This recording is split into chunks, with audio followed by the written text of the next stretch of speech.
क्या हुआ जब विष्णु भगवान ने ब्रह्मा जी पर चलाया अपना सुदर्शन चक्र? फिर आखिर महादेव को क्यों आना पड़ा इस महासंग्राम में?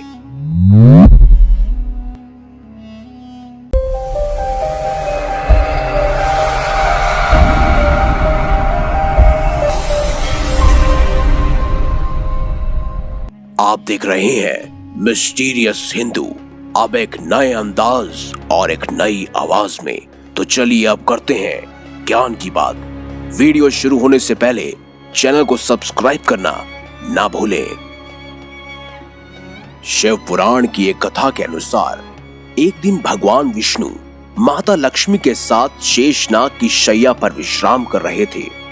उसी समय सृष्टि के सृजनकर्ता ब्रह्मा जी उनके पास आ पहुंचे। आंखें बंद होने के कारण भगवान विष्णु को ब्रह्मा के आने का पता नहीं चला और वो सोते रहे। ये देखकर ब्रह्मा जी क्रोधित हो उठे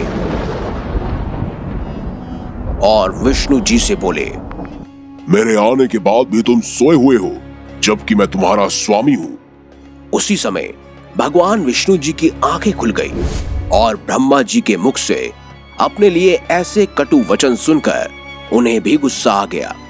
लेकिन फिर भी मन को शांत कर उन्होंने ब्रह्मा जी से कहा, हे प्रिय, आपका स्वागत है।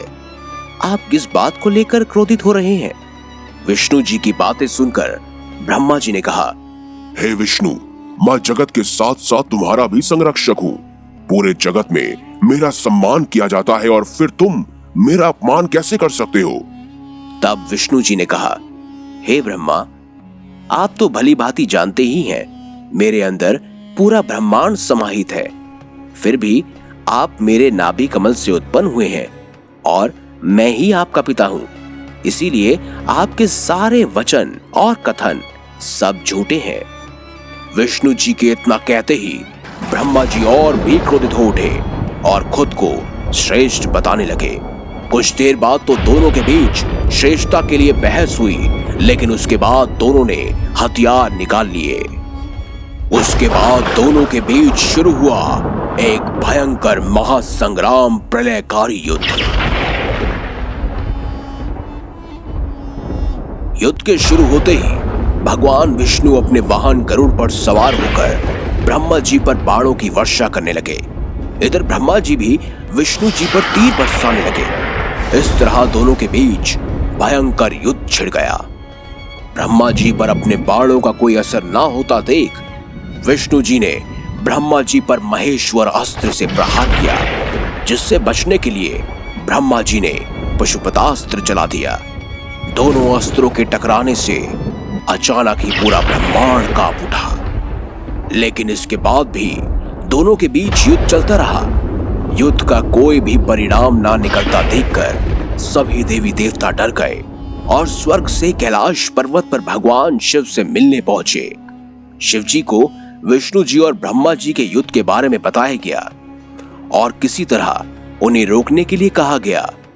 देवताओं की बात सुनकर भगवान शिव ने कहा, मुझे इस युद्ध की जानकारी पहले से ही है। ये दोनों खुद को श्रेष्ठ साबित करने के लिए व्यर्थ ही युद्ध कर रहे हैं।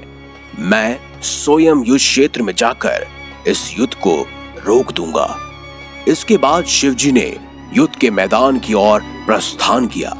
वहां पहुंचकर भगवान शिव ने दोनों के बीच अग्नि के विशाल स्तंभ का रूप ले लिया। ये देखकर दोनों भी हैरान हो गए और एक दूसरे से पूछने लगे, ये क्या है? हमें इसका पता लगाना होगा। इसके बाद दोनों ने निर्णय लिया, जो भी स्तंभ के सिरे का पहले पता लगाएगा वही श्रेष्ठ माना जाएगा। और दोनों स्तंभ के सिरे का पता लगाने के लिए निकल पड़े। विष्णु जी सुअर का रूप धारण कर जड़ को खोजने लगे। वहीं हंस रूप में ब्रह्मा जी ने ऊपरी सिरे को खोजना शुरू किया। खोजते खोजते कई साल बीत गए, लेकिन ना तो विष्णु जी को उस अग्नि स्तंभ की जड़ मिली और ना ही ब्रह्मा जी को ऊपरी सिरा। अंत में विष्णु जी युद्ध के मैदान में वापस आ गए। विष्णु जी वापस युद्ध के मैदान में आए, जिन्हें देखकर ब्रह्मा जी भी वापस आने लगे। तभी रास्ते में उन्हें केतकी का फूल गिरते हुए दिखाई दिया। ब्रह्मा जी ने फूल से पूछा, फूल, तुम क्यों गिर रहे हो और इसका ऊपरी सिरा कहाँ है? तब केतकी के फूल ने जवाब दिया, मैं तो इस अग्नि स्तंभ से कई सालों से नीचे गिर रहा हूँ, इसीलिए मैं नहीं जानता इसका शीर्ष कहाँ पर है। तब ब्रह्मा जी ने उससे कहा, हे केतकी, अब से मैं जैसा कहूंगा वैसा ही तुम करोगे। मैं जब विष्णु को बताऊंगा उसमें तुम मेरी तरफ से गवाही दोगे।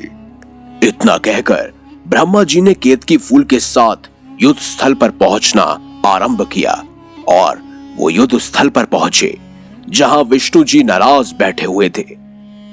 ब्रह्मा के पहुंचते ही विष्णु जी ने उनसे पूछा, मैं इस स्तंभ के जड़ को नहीं खोज पाया। ये सुनकर ब्रह्मा जी खुश हुए। उन्होंने विष्णु जी से कहा, वो अग्नि स्तंभ के ऊपरी सिरे को खोज चुके हैं और इस झूठी बात की गवाही केतकी फूल ने भी दी। तब विष्णु जी ने ब्रह्मा को खुद से श्रेष्ठ मानते हुए उनकी पूजा की। ब्रह्मा जी के झूठ से क्रोधित होकर भगवान शिव तुरंत ही अपनी असली रूप में आ गए। शिव को देखकर विष्णु जी खड़े हो गए और उन्हें प्रणाम किया। ये देखकर शिव ने विष्णु जी से कहा, मैं आपसे प्रसन्न हूं। आपने श्रेष्ठ बनने के लिए झूठ का सहारा नहीं लिया है, इसीलिए आप भी मेरे जितने ही पूजनीय हो।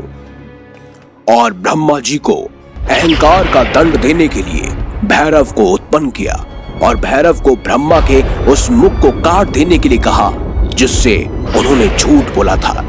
यह सुनकर विष्णु जी ने भगवान शिव से ब्रह्मा जी को क्षमा कर देने की बात कही। विष्णु जी की स्तुति पर शिव जी ने ब्रह्मा को माफ कर दिया, लेकिन साथ ही ये भी श्राप दिया कि आपको ना तो कोई सम्मानित करेगा और ना ही आपकी पूजा होगी। और केतकी के फूल को शिव जी ने अपने गले से त्याग दिया। इसीलिए कभी भी शिवलिंग पर केतकी फूल को अर्पित नहीं किया जाता है। इस बात से यह साबित होता है कि सभी देवताओं का दर्जा बराबर ही है, बस जिसे घमंड हुआ उन्हें ही पूजा पद्धति से निकाल दिया गया। इसीलिए कहना मुश्किल है कि ब्रह्मा, विष्णु और महेश में कौन सर्वश्रेष्ठ है, क्योंकि इन तीनों के नाम से ही बनता है गॉड। जी फॉर जनरेटर, यानी कि ब्रह्मा जी जिन्होंने इस सृष्टि को बनाया। उसके बाद आता है ऑपरेटर, यानी कि विष्णु जी जो इस पूरी धरती को चलाते हैं अपने हिसाब से। और अगले हैं डिस्ट्रॉयर, यानी कि भगवान महेश, यानी कि स्वयं देवों के देव महादेव जो इस सृष्टि के संहारक हैं। इसीलिए यह कहना मुश्किल है कि इन तीनों में से श्रेष्ठ कौन है। इसीलिए हमने जो आपको ऊपरी जानकारी दी है ये शिव पुराण के आधार पर दी है। ऐसे ही विष्णु पुराण और अलग अलग पुराणों में सुनने को मिलता है। आपके हिसाब से कौन बड़ा है, कमेंट बॉक्स में जरूर बताइए। और अगर आपको ये वीडियो अच्छी लगी है तो लाइक कीजिए, चैनल को सब्सक्राइब कीजिए और ज्यादा से ज्यादा शेयर भी कीजिए।